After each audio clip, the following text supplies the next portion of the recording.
The 12 strangers step out of black vans and into the chilling air of the Maine forest, each one wondering why they were chosen. They find themselves at a towering mansion with locked iron gates. Inside, a masked host explains the rules. 12 people, $1 million, but only one survivor. At first, some think it's a reality show, but the tone changes when the first challenge begins.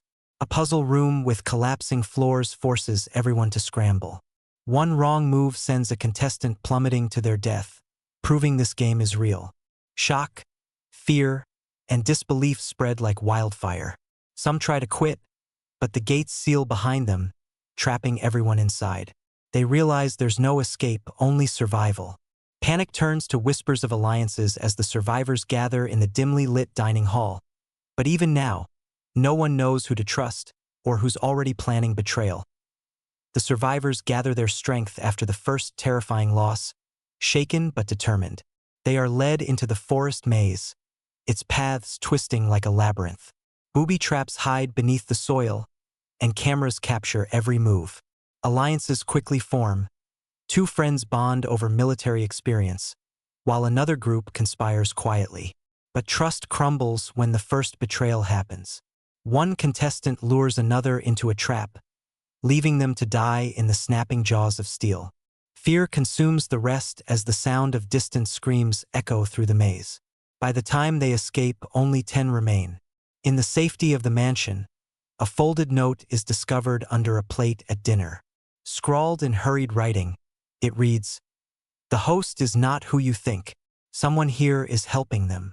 Suspicion spreads, eyes shift around the table, and paranoia begins to eat away at what little unity remains. The challenges become darker, no longer testing only the body but the mind. Each survivor is forced into a room where their deepest fears are projected before them.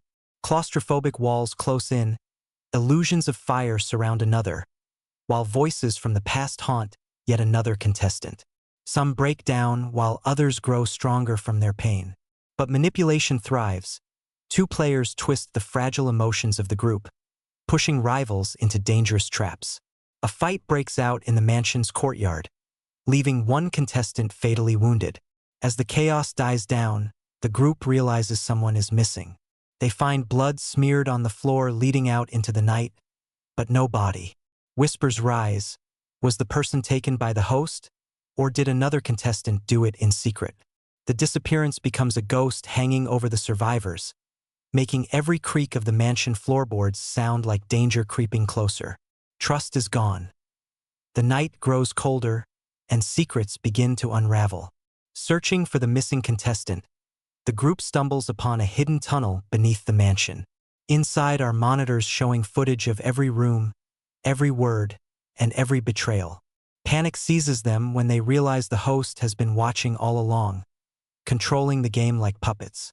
But more shocking is the discovery of files on each contestant. Records of crimes, betrayals, and secrets they tried to bury in the past. One player had stolen millions, another abandoned a family, and one had even killed before. The truth comes crashing down. They were not chosen at random, but because of their sins. Tension erupts when one survivor finds a folder with the host's name scribbled on it. The identity revealed leaves jaws hanging. Someone in this game is connected to the host, and that means danger is closer than anyone imagined. The false comfort of alliances crumbles into raw survival. The group, now fractured, turns against one another in desperation. A supposed safe zone appears, a brightly lit greenhouse in the middle of the estate. At first, it feels like relief, fresh air, warm light, and no traps. But soon the door locks behind them, and the room fills with poisonous gas. Screams fill the air as they scramble to escape. Only a few survive, while the others claw helplessly at the glass until silence falls. Guilt and fury consume the survivors. One contestant, desperate to stay alive, betrays the group and vanishes into the tunnels. Hours later, their body is found, bloodied and broken. Though some suspect it staged, the whispers grow louder. Did they fake their own death to gain an advantage? Or is the host using them as a weapon? Every shadow now feels like an enemy ready to strike. The The survivors are driven into an abandoned warehouse filled with deadly traps and collapsing floors. They must push through a gauntlet of challenges, where one mistake means certain death. The air is filled with sparks, broken glass, and the sound of machinery grinding like a beast waiting to devour them. Fear runs deep, but desperation pushes them forward. As they climb rusted scaffolding and dodge swinging blades, paranoia explodes when someone is caught helping the traps instead of avoiding them. Is this the traitor helping the host? A brutal confrontation breaks out, and one survivor is left behind, screaming as flames engulf the warehouse. When it's finally over, only 4 contestants remain, broken, bloody, and shaken. But as they regroup, the host's voice echoes through hidden speakers. One of you has been lying from the start. Faces turn pale and eyes dart around. The real terror has just begun. With only 4 contestants left, the game shifts to its deadliest stage yet. They are forced into an underground bunker, its walls trembling with the sound of collapsing stone. Every choice they make is final. Pull the wrong lever and a ceiling crashes down. Step into the wrong corridor and the floor gives way. Time ticks louder as panic rises. Old alliances resurface, but so do old betrayals.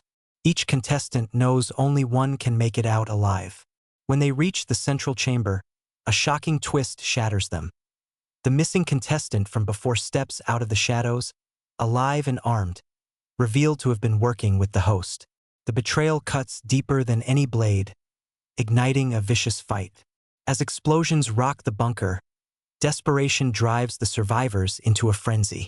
When the dust settles, only a handful stumble out, knowing the final test of survival awaits above ground. The storm rages as the last survivors climb to the top of a skyscraper in New York, lightning flashing against the glass. The host, finally unmasked, reveals the cruel truth. This game was never about money. It was about vengeance, punishing each contestant for sins they thought forgotten. Only one will walk away, but the final decision lies not in brute force but in sacrifice. A brutal fight breaks out in the rain, fists and blood mixing on the rooftop. One survivor turns on their ally, another begs for mercy, and betrayal seals fates. When lightning strikes the tower, the host makes their final move, but it backfires, leaving chaos in their place. In the end, one contestant remains standing, battered, bleeding, but alive. As sirens echo in the distance, they realize survival came at the cost of their humanity. And yet, a final camera blinks, hinting it isn't truly over.